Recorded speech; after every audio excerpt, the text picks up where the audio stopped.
लोगों से कहना चाहता हूं, कम मेक इन इंडिया।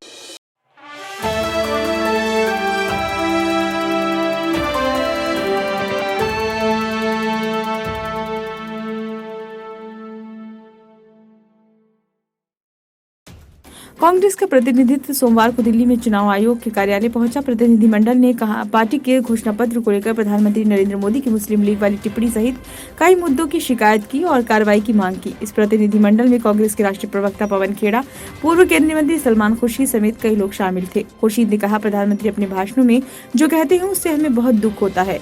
उन्होंने हमारे घोषणा पत्र के बारे में जो कहा है वह झूठ का पुलिंदा है। हमें इससे बहुत दुख हुआ है। आप किसी अन्य दल के घोषणा पत्र पर असहमति रख सकते हैं, आप इस पर बहस कर सकते हैं, आप उसका विश्लेषण कर सकते हैं, लेकिन एक राष्ट्रीय स्तर की पार्टी जो राष्ट्रीय आंदोलन में शामिल रही है उसके घोषणा पत्र के बारे में ऐसा कहना झूठ का पुलिंदा है, जबकि एक बहुत अच्छा घोषणा पत्र लिखा गया है।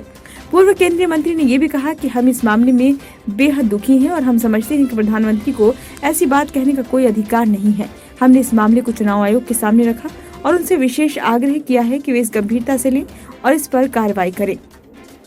वहीं कांग्रेस नेता पवन खेड़ा ने कहा, हमने कई मुद्दे उठाए। प्रधानमंत्री ने जिस तरह से हमारे घोषणा पत्र को मुस्लिम लीग का दर्जा दिया, हमने उस पर कड़ी आपत्ति दर्ज कराई है। विश्वविद्यालय में प्रधानमंत्री के जो होर्डिंग्स लगे हैं उस पर भी हमने अपनी बात रखी है। भाजपा के त्रिवेंद्रम के उम्मीदवार राजीव चंद्रशेखर के हलफनामे के विषय में भी हमने अपनी बात रखी है।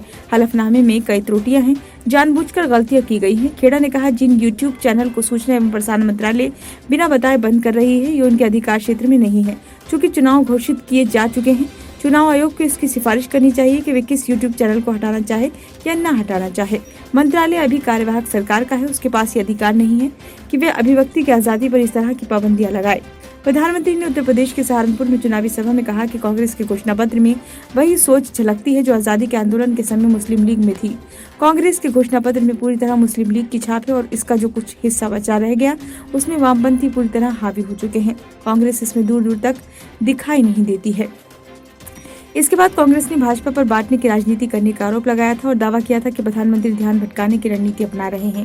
कांग्रेस महासचिव जयराम रमेश ने कहा था, प्रधानमंत्री को अपना इतिहास मालूम नहीं है, क्योंकि कोई और नहीं बल्कि मुखर्जी ही थे जो उस समय हिंदू महासभा के अध्यक्ष थे और मुस्लिम लीग के साथ बंगाल में गठबंधन सरकार का हिस्सा थे। उन्होंने कहा कि हिंदू महासभा सिंध और उत्तर पश्चिम सीमांत प्रांत में मुस्लिम लीग के साथ गठबंधन में भी रमेश ने कहा, कांग्रेस बांटने की राजनीति में भरोसा नहीं करती है। ब्यूरो रिपोर्ट, नई दिल्ली।